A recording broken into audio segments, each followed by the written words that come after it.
La sanità padovana sotto gli occhi dei suoi utenti, promossa dai cittadini a pieni voti ma con alcuni aspetti da migliorare. Che voto dà alla sanità di Padova? 10.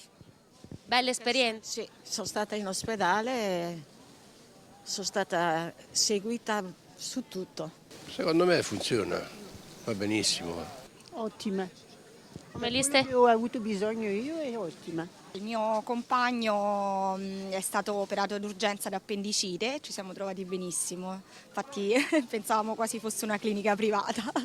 Penalizzato l'accesso ai servizi, dal pronto soccorso, spesso congestionato, alle visite specialistiche. Certe volte i tempi sono anche un anno o anche di più.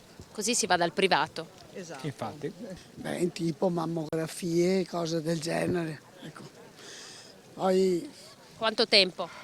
per una mammografia credo che si vada un anno, cose del genere. Il pronto soccorso che funzioni meglio secondo me, ma se no tutto il resto potrebbe andare anche bene.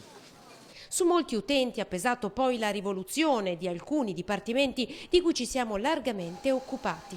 Pensiamo a certi sfasci che sono avvenuti di cliniche molto buone e che sono decadute.